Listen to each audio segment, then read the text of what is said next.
Item ಯಾವುದೇ ಇರಲಿ try ಮಾಡಿ ಆಚಿ ಚಿಕನ್ ಮಸಾಲಾ. ದೇವೇಗೌಡರ ಪತ್ನಿ ಚೆನ್ನಮ್ಮ ವಿಧಿವಶರಾಗಿದ್ದಾರೆ. ಇನ್ನೇನು ಕೆಲವೇ ಕ್ಷಣಗಳಲ್ಲಿ ಅವ್ರನ್ನ ಪಾರ್ಥಿವ ಶರೀರವನ್ನು ಆಸ್ಪತ್ರೆಯಿಂದ ಪದ್ಮನಾಭನಗರದಲ್ಲಿರ್ತಕ್ಕಂಥ ದೇವೇಗೌಡರ ಮನೆಗೆ ಶಿಫ್ಟ್ ಮಾಡಲಾಗ್ತಾ ಇದೆ ಅನ್ನೋ ಒಂದು ಮಾಹಿತಿ ಬರ್ತಾ ಇದೆ. ಈಗ ಇನ್ನೇನು ಕೆಲವೇ ಕ್ಷಣದಲ್ಲಿ ಮಣಿಪಾಲ್ ಆಸ್ಪತ್ರೆಯಲ್ಲಿ ನಿಧನರಾಗಿದ್ದರು ಸಂಜೆ 4:30 ಸುಮಾರಿಗೆ.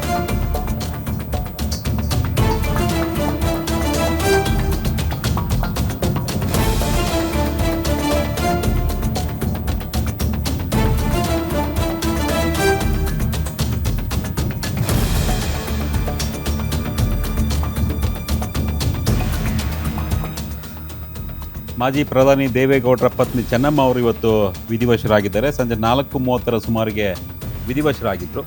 ಇನ್ನೇನು ಕೆಲವೇ ಕ್ಷಣಗಳಲ್ಲಿ ಅವರ ಪಾರ್ಥಿವ ಶರೀರವನ್ನು ಪದ್ಮನಾಭನಗರದಲ್ಲಿರ್ತಕ್ಕಂಥ ದೇವೇಗೌಡರ ಮನೆಗೆ ಶಿಫ್ಟ್ ಮಾಡ್ತಾರೆ ಅನ್ನೋ ಒಂದು ಮಾಹಿತಿ ಬರ್ತಾ ಇದೆ. ಇದಾದ ಮೇಲೆ ನಾಳೆ ಬೆಳಗ್ಗೆ JDS ಕಚೇರಿಯಲ್ಲಿ ಚೆನ್ನಮ್ಮನವರ ಪಾರ್ಥಿವ ಶರೀರದ ಅಂತಿಮ ದರ್ಶನಕ್ಕೆ ವ್ಯವಸ್ಥೆಯನ್ನು ಮಾಡ್ತಾರೆ ಅನ್ನೋ ಒಂದು ಮಾಹಿತಿ ಬರ್ತಾ ಇದೆ. ನಾಳೆ ಬೆಳಗ್ಗೆ JDS ಕಚೇರಿಯಲ್ಲಿ ಅಂತಿಮ ದರ್ಶನಕ್ಕೆ ವ್ಯವಸ್ಥೆ ಮಾಡಿದ ಬಳಿಕ JP ಭವನದಲ್ಲಿ ಸಾರ್ವಜನಿಕರಿಗೂ ಕೂಡ ಅವಕಾಶವನ್ನು ಕಲ್ಪಿಸಲಾಗ್ತಾ ಇದೆ. ಸಾರ್ವಜನಿಕ ದರ್ಶನಕ್ಕೆ ಅವಕಾಶ ಮಾಡಿಕೊಡ್ತಾರೆ ಅನ್ನೋ ಒಂದು ಮಾಹಿತಿ ಇದೆ. ಅದಾದ ಮೇಲೆ ನಾಳೆ ಮಧ್ಯಾಹ್ನದ ಬಳಿಕ ಹಾಸನದ ಹರದನಹಳ್ಳಿಯಲ್ಲಿ ಚೆನ್ನಮ್ಮ ಅವರ ಅಂತ್ಯ ಸಂಸ್ಕಾರ ನಡೆಯುತ್ತೆ ಅನ್ನೋ ಒಂದು ಲೇಟೆಸ್ಟ್ ಅಪ್ಡೇಟ್ಸ್ ಬರ್ತಾ ಇದೆ.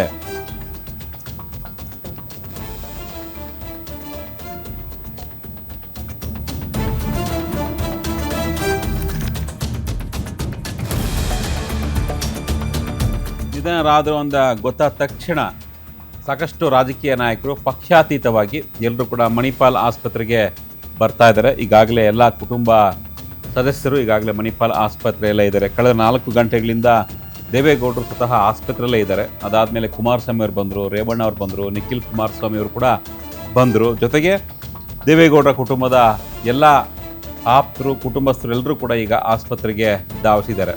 ಇದಾದ ನಂತರ ಬೇರೆ ಬೇರೆ ರಾಜಕೀಯ ಪಕ್ಷದ ಮುಖಂಡರು, ಅದು JDS, BJP, ಕಾಂಗ್ರೆಸ್ ಪಕ್ಷಾತೀತವಾಗಿ ಎಲ್ಲರೂ ಕೂಡ ಆಸ್ಪತ್ರೆಗೆ ಬರ್ತಾ ಇದ್ದಾರೆ. ಈಗ ನೋಡ್ತಾ ಇದ್ದೀರಾ, ನಂಜಾವಧೂತ ಶ್ರೀಗಳು ಕೂಡ ಮಣಿಪಾಲ್ ಆಸ್ಪತ್ರೆಗೆ ಆಗಮಿಸಿದ್ದಾರೆ. ಚೆನ್ನಮ್ಮ ಅವರ ಅಂತಿಮ ದರ್ಶನವನ್ನು ಪಡೆಯೋದಕ್ಕೆ ಸಾಕಷ್ಟು ಗಣ್ಯರು, ರಾಜಕೀಯ ಗಣ್ಯರು, JDS, BJP, ಕಾಂಗ್ರೆಸ್ ಎಲ್ಲರೂ ಕೂಡ ಪಕ್ಷಾತೀತವಾಗಿ ಆಸ್ಪತ್ರೆಗೆ ಆಗಮಿಸ್ತಾ ಇದ್ದಾರೆ. ಕೆಲವೊಂದಿಷ್ಟು ಮಠಾಧೀಶರು ಕೂಡ ಈಗ ಬರ್ತಾ ಇದ್ದಾರೆ ಆಸ್ಪತ್ರೆಗೆ ನೋಡೋದಕ್ಕೆ. ಚೆನ್ನಮ್ಮ ಅವರ ನಿಧನ ದೇವೇಗೌಡರ ಕುಟುಂಬಕ್ಕೆ ನಿಜಕ್ಕೂ ಕೂಡ ತುಂಬಲಾರದ ನಷ್ಟ ಅಂದರೆ ತಪ್ಪಾಗಲಿಕ್ಕಿಲ್ಲ. ಇಡೀ ಕುಟುಂಬವನ್ನು ನಿಭಾಯಿಸಿ ಕಳೆದ ಸುಮಾರು 70 ವರ್ಷಗಳಿಂದ 1954ರಲ್ಲಿ ಇವ್ರಿಗೆ ಮದುವೆ ಆಗುತ್ತೆ ದೇವೇಗೌಡರ ಜೊತೆ. ಅಂದಿನಿಂದ ಇಂದಿನವರೆಗೆ ಇಡೀ ಕುಟುಂಬವನ್ನು ನಿಭಾಯಿಸಿದ್ದು ಚೆನ್ನಮ್ಮ ಅಂದರೆ ತಪ್ಪಾಗಲಿಕ್ಕಿಲ್ಲ. ದೇವೇಗೌಡರಿಗೆ ರಾಜಕೀಯ ಶಕ್ತಿಯಾಗಿದ್ದರು ಚೆನ್ನಮ್ಮ ಅವರು. ಅಷ್ಟು ದೊಡ್ಡ ಮಟ್ಟದ ಸಪೋರ್ಟ್ ಕೊಟ್ಟಿದ್ದರು ದೇವೇಗೌಡರಿಗೆ, ಕೌಟುಂಬಿಕ ವಿಚಾರದಲ್ಲೂ ಹಾಗೂ ರಾಜಕೀಯ ವಿಚಾರದಲ್ಲೂ ಕೂಡ. ಎಲ್ಲೂ ಕೂಡ ಪ್ರತ್ಯಕ್ಷವಾಗಿ ರಾಜಕಾರಣದಲ್ಲಿ ಕಾಣಿಸ್ಕೊಳ್ಳಿಲ್ಲ ಚೆನ್ನಮ್ಮ ಅವರು. ಕುಟುಂಬದ ಜವಾಬ್ದಾರಿಯನ್ನು ಹೊತ್ತು ಸಂಪೂರ್ಣವಾಗಿ ಕುಟುಂಬವನ್ನು ನಿಭಾಯಿಸುವಂತಹ ಕೆಲಸವನ್ನು ಚೆನ್ನಮ್ಮ ಅವರು ಮಾಡ್ತಾಯಿದ್ರು. ಅದರಲ್ಲಿ ಕಳೆದ 70 ವರ್ಷಗಳಿಂದ ಆಲ್ಮೋಸ್ಟ್ 72 ವರ್ಷ ಮದುವೆ ಆಗಿ ಈ 72 ವರ್ಷಗಳಿಂದ ದೇವೇಗೌಡರ ಜೊತೆ ಸಾಥಾಗಿ ನಿಂತ್ಕೊಂಡಿದ್ದರು ಚೆನ್ನಮ್ಮ ಅವರು. ಈಗ ಅಗಲಿದ್ದಾರೆ. ದೇವೇಗೌಡರ ಕುಟುಂಬ ಚೆನ್ನಮ್ಮ ಅವರನ್ನು ಕಳೆದುಕೊಂಡಿದೆ. ಸಾಕಷ್ಟು ಸಂಸಾರದ ನೊಗೆಯನ್ನು ಹೊತ್ತು ಚೆನ್ನಮ್ಮ ಅವರು ಇದ್ದರು. ದೇವೇಗೌಡರಿಗೆ ಬೆನ್ನೆಲುಬಾಗಿದ್ದರು, ಕುಮಾರಸ್ವಾಮಿ ಅವರಿಗೆ ಬೆನ್ನೆಲುಬಾಗಿದ್ದರು, ರೇವಣ್ಣ ಅವರಿಗೆ ಬೆನ್ನೆಲುಬಾಗಿದ್ದರು. ಅದೇ ರೀತಿ ಇಡೀ ಕುಟುಂಬಕ್ಕೆ ಒಂದು ರೀತಿ ಬೆನ್ನೆಲುಬಾಗಿದ್ದರು ಚೆನ್ನಮ್ಮ ಅವರು. ನಿಖಿಲ್ ಕುಮಾರಸ್ವಾಮಿ ಅವರು ಒಂದು ಭಾವನಾತ್ಮಕ ಟ್ವೀಟ್ ಕೂಡ ಮಾಡಿದರು. ಅವರು ಕೇವಲ ನಮ್ಮ ಅಜ್ಜಿ ಆಗಿರಲಿಲ್ಲ, ನಮ್ಮ ಸಂಸಾರವನ್ನು ಸರಿದಾರಿಗೆ, ಅಂದರೆ ಸಂಸಾರವನ್ನು ಸಾಗಿಸ್ತಾ ಇದ್ದಿದ್ದೆ, ಸಂಸಾರವನ್ನು ನಡೆಸ್ತಾ ಇದ್ದಿದ್ದೆ ಚೆನ್ನಮ್ಮ ಅವರು ಅಂತ ನಿಖಿಲ್ ಕುಮಾರಸ್ವಾಮಿ ಅವರು ಕೂಡ ಒಂದು ಟ್ವೀಟನ್ನು ಮಾಡಿದರು ಭಾವನಾತ್ಮಕವಾಗಿ.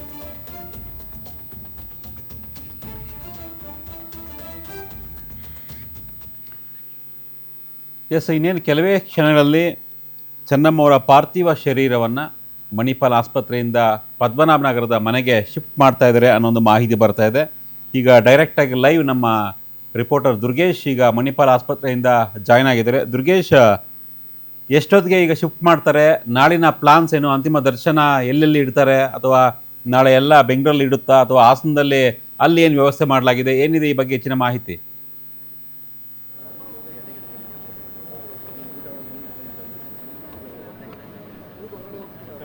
ಎಸ್ ಸತೀಶ್, ಮಾಜಿ ಪ್ರಧಾನಿ ಎಚ್ ಡಿ ದೇವೇಗೌಡ ಅವರ ಪತ್ನಿ ಚೆನ್ನಮ್ಮ ಅವರು 4:53 ಕೊನೆ ಉಸಿರು ಎಳೆದಿರುವಂತದ್ದು. ಮಣಿಪಾಲ್ ಆಸ್ಪತ್ರೆಯಲ್ಲಿ ಕಳೆದ 2-3 ದಿನಗಳಿಂದ ಚಿಕಿತ್ಸೆಗಾಗಿ ದಾಖಲಾಗಿದ್ದರು. ಉಸಿರಾಟದ ಸಮಸ್ಯೆ, ಸಂಜೆ ಇವತ್ತು 4 ಗಂಟೆಗೆ ಕಾರ್ಡಿಯಕ್ ಅಟ್ಯಾಕ್ ಆಗಿರೋದ್ರಿಂದ ಅವರು ಕೊನೆ ಉಸಿರು ಎಳೆದಿರುವಂತದ್ದು. ಹೀಗಾಗಿ ಅವರನ್ನ ನೋಡೋದಕ್ಕೆ ಈಗ ಘಟಾನುಘಟಿ ನಾಯಕರು ಅಂದ್ರೆ ರಾಜ್ಯದ ಸಂಸದರು, ಸಚಿವರು ಎಲ್ಲರೂ ಕೂಡ ಆಗಮಿಸ್ತಾ ಇರುವಂತದ್ದು. ಮಣಿಪಾಲ್ ಆಸ್ಪತ್ರೆಯಲ್ಲಿ ಇಲ್ಲಿದ್ದೀನಿ. ಮಣಿಪಾಲ್ ಆಸ್ಪತ್ರೆ ನೀವು ದೃಶ್ಯಗಳನ್ನು ಕೂಡ ಗಮನಿಸಬಹುದು. ಯಾವ ರೀತಿ ಇಲ್ಲಿ ಪೊಲೀಸರು ಸೂಕ್ತವಾದಂತಹ ಭದ್ರತೆಯನ್ನು ಮಾಡಿಕೊಂಡಿದ್ದಾರೆ ಅಂದ್ರೆ ಸಂಜೆ 4:53 ಅವರ ಒಂದು ಕೊನೆ ಉಸಿರು ಎಳೆದಿದ್ದಾರೆ ಅನ್ನುವಂತಹ ಮಾಹಿತಿ ಸಿಕ್ಕಿದಂತೆ ಈ ಒಂದು ಆಸ್ಪತ್ರೆಗೆ ಕಮಿಷನರ್ ಆಗಿರುವಂತಹ ಸೀಮಂತ್ ಕುಮಾರ್ ಮತ್ತು ಡಿಜಿಐಜಿ ಸಲೀಂ ಮೊಹಮ್ಮದ್ ಅವರು ಕೂಡ ಬಂದು ಒಂದಿಷ್ಟು ಪೊಲೀಸ್ ಭದ್ರತೆಯನ್ನು ಮಾಡಿದ್ದಾರೆ. ಯಾಕಂದ್ರೆ ಎಚ್ ಡಿ ದೇವೇಗೌಡ ಅವರು ಮಾಜಿ ಪ್ರಧಾನಿಗಳು, ಅವರ ಜೊತೆಗೆ ಸುದೀರ್ಘವಾಗಿ ಬಾಳಿದಂತಹ 89 ವರ್ಷದ ಚೆನ್ನಮ್ಮ ವಿಧಿವಶರಾಗಿದ್ದಾರೆ. ಹೀಗಾಗಿ ಜೆಡಿಎಸ್ ಅಭಿಮಾನಿಗಳು ಅವರನ್ನು ನೋಡೋದಕ್ಕೆ ಆಗಮಿಸ್ತಾರೆ ಅನ್ನುವಂಥದ್ದು ಒಂದು ಕಡೆ ಆದರೆ ಒಂದಿಷ್ಟು ಸೂಕ್ತ ಭದ್ರತೆ ನಿಟ್ಟಿನಲ್ಲಿ ವ್ಯವಸ್ಥೆಯನ್ನು ಮಾಡಿಕೊಳ್ಳಲಾಗಿದೆ. ಇಲ್ಲಿಂದ ಮಣಿಪಾಲ್ ಆಸ್ಪತ್ರೆಯಿಂದ ಇವತ್ತು ಈಗ ಇನ್ನೇನು ಕೆಲವೇ ಕ್ಷಣಗಳಲ್ಲಿ ಚೆನ್ನಮ್ಮ ಅವರನ್ನ ಪದ್ಮನಾಭ ನಗರದ ನಿವಾಸಕ್ಕೆ ಕರೆದೊಯ್ಯಲಾಗುತ್ತೆ.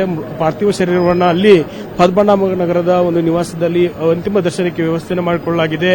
ಇವತ್ತು ರಾತ್ರಿ ಎಲ್ಲವೂ ಕೂಡ ಚೆನ್ನಮ್ಮ ಅವರ ಪಾರ್ಥಿವ ಶರೀರದ ದರ್ಶನ ಮಾಡೋದಕ್ಕೆ ಅವಕಾಶವನ್ನ ಪದ್ಮನಾಭ ನಗರದ ನಿವಾಸದಲ್ಲಿ ಮಾಡಿಕೊಡಲಾಗಿದೆ. ಬೆಳಿಗ್ಗೆ 7 ಗಂಟೆಗೆ ಈ ಪಾರ್ಥಿವ ಶರೀರವನ್ನ ಸಾರ್ವಜನಿಕರಿಗೆ ಅಂತಿಮ ದರ್ಶನಕ್ಕಾಗಿ ಏನು ಪದ್ಮನಾಭ ನಗರದ ಮೈದಾನದಲ್ಲಿ ಮಾಡಲಾಗುವಂಥದ್ದು. ಅದಾದ ಬಳಿಕ ಅಲ್ಲಿಂದ ಹಾಸನದ ಹರದನಹಳ್ಳಿಗೆ ಪಾರ್ಥಿವ ಶರೀರವನ್ನು ತೆಗೆದುಕೊಂಡು ಹೋಗಿ ಸಂಜೆ 6 ಗಂಟೆ ಒಳಗೆ ಒಂದು ಅಂತಿಮ ವಿಧಿವಿಧಾನಗಳನ್ನ ಮುಗಿಸೋದಕ್ಕೆ ಕುಟುಂಬಸ್ಥರು ನಿರ್ಧಾರ ಮಾಡಿದ್ದಾರೆ. ದೃಶ್ಯಗಳಲ್ಲಿ ನೀವು ಗಮನಿಸ್ತಾ ಇದ್ದೀರಿ. ಈಗಾಗಲೇ ಸಾಕಷ್ಟು ಎಚ್ ಡಿ ಕುಮಾರಸ್ವಾಮಿ, ನಿಖಿಲ್ ಕುಮಾರಸ್ವಾಮಿ ಮತ್ತು ದೇವೇಗೌಡರ ಕುಟುಂಬಸ್ಥರೆಲ್ಲರೂ ಕೂಡ ಆಸ್ಪತ್ರೆಗೆ ಧಾವಿಸಿರುವಂತದ್ದು. ಶಾಸಕರಾಗಿರುವಂತಹ ಸುರೇಶ್ ಬಾಬು, ಕರೆಮ್ಮ ಸೇರಿದಂತೆ ಜೆಡಿಎಸ್ನ ಒಂದಿಷ್ಟು ನಾಯಕರು ಇಲ್ಲಿ ಆಸ್ಪತ್ರೆಗೆ ಆಗಮಿಸ್ತಾ ಇರುವಂತದ್ದು. ಇಲ್ಲಿಂದ ಇನ್ನೇನು ಕೆಲವೇ ಕ್ಷಣಗಳಲ್ಲಿ ಚೆನ್ನಮ್ಮ ಅವರ ಪಾರ್ಥಿವ ಶರೀರವನ್ನು ಪದ್ಮನಾಭ ನಿವಾಸಕ್ಕೆ ಶಿಫ್ಟ್ ಮಾಡಲಾಗುತ್ತೆ. ಹೀಗಾಗಿ ಪೊಲೀಸ್ ಬಂದೋಬಸ್ತನ್ನು ಕೂಡ ಇಲ್ಲಿ ಮಾಡಿಕೊಳ್ಳಲಾಗ್ತಾ ಇದೆ. ಜೊತೆಗೆ ಇನ್ನೇನು ಕೆಲವೇ ಕ್ಷಣಗಳಲ್ಲಿ ಇಲ್ಲಿಂದ ಪದ್ಮನಾಭ ನಗರಕ್ಕೆ ಪಾರ್ಥಿವ ಶರೀರವನ್ನು ಶಿಫ್ಟ್ ಮಾಡಿದ ಬಳಿಕ ಪದ್ಮನಾಭ ನಗರದ ನಿವಾಸದಲ್ಲಿ ಇಡೀ ರಾತ್ರಿ ಎಲ್ಲವೂ ಕೂಡ ಅಂತಿಮ ದರ್ಶನಕ್ಕೆ ಅವಕಾಶವನ್ನು ಮಾಡಿಕೊಳ್ಳಲಾಗಿದೆ. ದೇವೇಗೌಡರ ಜೊತೆಗೆ ಬಾಳಿದಂತಹ ಚೆನ್ನಮ್ಮ 89 ವರ್ಷ ವಯಸ್ಸಾಗಿತ್ತು. ಹೀಗಾಗಿ ಸುದೀರ್ಘವಾಗಿ ಇಷ್ಟು ವರ್ಷಗಳ ಕಾಲ ಅವರ ಜೊತೆಗೆ ಶಕ್ತಿಯಾಗಿ ನಿಂತಹ ಚೆನ್ನಮ್ಮ ಇದೀಗ ಅಗಲಿಕೆ ನೋವನ್ನು ಕೂಡ ಎಚ್ ಡಿ ದೇವೇಗೌಡರು ಅನುಭವಿಸ್ತಾ ಇರುವಂತದ್ದು. ಒಂದು ಕಡೆ ಎಚ್ ಡಿ ದೇವೇಗೌಡರು ಇನ್ನೇನು ಕೊನೆ ಉಸಿರು ಎಳೆದರು ಅನ್ನುವಂತಹ ಸಂದರ್ಭದಲ್ಲಿ 4 ಗಂಟೆಯಿಂದ ದೇವೇಗೌಡರು ಚೆನ್ನಮ್ಮ ಅವರವರ ಪಕ್ಕದಲ್ಲೇ ಕುಳಿತು ಕಣ್ಣೀರು ಹಾಕಿರುವಂತದ್ದು. ಯಾಕಂದ್ರೆ ಅವರ ಜೊತೆಗೆ ಸುದೀರ್ಘವಾಗಿ ರಾಜಕೀಯ ಜೀವನಕ್ಕೆ ಬೆನ್ನೆಲುಬಾಗಿ ನಿಂತಹ ಚೆನ್ನಮ್ಮ ಇವತ್ತು ಕೊನೆ ಉಸಿರು ಎಳೆದಿದ್ದಾರೆ. ಸಾವನ್ನಪ್ಪಿದ ಸಂದರ್ಭದಲ್ಲಿ ಹಣ್ಣೆಗೆ ವಿಭೂತಿಯನ್ನು ಇಟ್ಟು ಹೂ ಮುಡಿಸಿ ದೇವೇಗೌಡರು ಭಾವುಕರಾಗಿರುವಂತದ್ದು. ಹೀಗಾಗಿ ಇನ್ನೇನು ಕೆಲವೇ ಕ್ಷಣಗಳಿಂದ ಇಲ್ಲಿಂದ ಮಣಿಪಾಲ್ ಆಸ್ಪತ್ರೆಗೆ ತೆಗೆದುಕೊಂಡು ಹೋಗಲಾಗುತ್ತೆ. ಮಣಿಪಾಲ್ ಆಸ್ಪತ್ರೆಯಿಂದ ಪದ್ಮನಾಭ ನಗರ ನಾಳೆ ಬೆಳಗ್ಗೆಯಿಂದ ಮಧ್ಯಾಹ್ನದವರೆಗೆ ಒಂದು ಅಲ್ಲಿ ಸಾರ್ವಜನಿಕರಿಗೆ ದರ್ಶನಕ್ಕೆ ವ್ಯವಸ್ಥೆಯನ್ನು ಮಾಡಲಾಗಿದೆ. ಅದಾದ ಬಳಿಕ ಹಾಸನದ ಹರದನಹಳ್ಳಿಗೆ ತೆಗೆದುಕೊಂಡು ಹೋಗಿ ಸಂಜೆ 6 ಗಂಟೆಗೆ ಅಂತಿಮ ವಿಧಿವಿಧಾನಗಳನ್ನು ಪೂರೈಸುವಂತದ್ದು. ಸತೀಶ್. ಎಸ್ ದುರ್ಗೇಶ್, ಮತ್ತಷ್ಟು ಅಪ್ಡೇಟ್ಸ್ಗಾಗಿ ನಿಮ್ಮ ಮತ್ತೆ ಸಂಪರ್ಕ ಮಾಡ್ತಿರ್ತೀವಿ. ನೋಡೋಣ ಎಷ್ಟೊತ್ತಿಗೆ ಶಿಫ್ಟ್ ಮಾಡ್ತಾರೆ ಅಂತ. ಒಂದು ಹಿರಿಜೀವ, ಎಲ್ಲರೂ ಅಜ್ಜಿ ಅಂತ ಕರಿತಿದ್ರು ದೇವೇಗೌಡರ ಕುಟುಂಬಸ್ಥರಲ್ಲಿ. 4 ಜನ ಮಕ್ಕಳಿದ್ರು, ಗಂಡು ಮಕ್ಕಳು, 2 ಹೆಣ್ಮಕ್ಳಿದ್ರು. ಚೆನ್ನಮ್ಮ ಅವ್ರಿಗೆ ಈಗ ಅಗಲಿದ್ದಾರೆ. ಇಡೀ ಕುಟುಂಬವನ್ನು ನಡೆಸ್ತಾ ಇದ್ದಂಥವ್ರು, ಒಗ್ಗಟ್ಟಾಗಿ ಇಟ್ಕೊಂಡು ಇಡೀ ಕುಟುಂಬವನ್ನು ಮುನ್ನಡೆಸ್ತಾ ಇದ್ದಂಥವ್ರು ಚೆನ್ನಮ್ಮ ಅವರಿವತ್ತು ನಿಧನರಾಗಿದ್ದಾರೆ. ಸೊ ಈ ಬಗ್ಗೆ ನಿಖಿಲ್ ಕುಮಾರಸ್ವಾಮಿ ಒಂದು ಭಾವನಾತ್ಮಕ ಪೋಸ್ಟ್ ಮಾಡಿದ್ದಾರೆ. ಚೆನ್ನಮ್ಮ ಅವರು ಅಗಲಿದ್ದಾರೆ ಅನ್ನೋ ಒಂದು ಸತ್ಯ ನಿಜಕ್ಕೂ ಕೂಡ ಅಡಗಿಸ್ಕೊಳ್ಳೋಕೆ ಆಗ್ತಾ ಇಲ್ಲ ನಮಗೆ. ಇಡೀ ಕುಟುಂಬಕ್ಕೆ ಮತ್ತು ನನಗೆ ಅತಿ ಹೆಚ್ಚು ತುಂಬಲಾರದ ನಷ್ಟ ಆಗಿದೆ. ಚೆನ್ನಮ್ಮ ಅಜ್ಜಿ ಕೇವಲ ನಮಗೆ ಅಜ್ಜಿ ಆಗಿರಲಿಲ್ಲ, ಇಡೀ ಕುಟುಂಬವನ್ನು ಒಟ್ಟಾಗಿ ಹಿಡಿದಿಟ್ಕೊಂಡು ಒಂದು ಗಟ್ಟಿ ನೆಲೆಯಾಗಿ ಮಾಡೋದಕ್ಕೆ ಚೆನ್ನಮ್ಮ ಅವರು ಕಾರಣ ಆಗಿದ್ದರು. ಮನೆಗೆ ಬಂದ ಯಾರನ್ನೂ ಕೂಡ ಹಸಿದ ಹೊಟ್ಟೆಯಲ್ಲಿ ಅವರು ವಾಪಸ್ ಕಳಿಸ್ತಾ ಇರಲಿಲ್ಲ. ಅವರ ಕೈಗಳು ಸಾಕ್ಷಾತ್ ಅನ್ನಪೂರ್ಣೇಶ್ವರಿ ಅವರ ಸ್ವರೂಪ ಆಗಿತ್ತು. ಅವರು ಕಲಿಸಿದ ಬದುಕಿನ ಪಾಠಗಳು, ತೋರಿದ ಪ್ರೀತಿ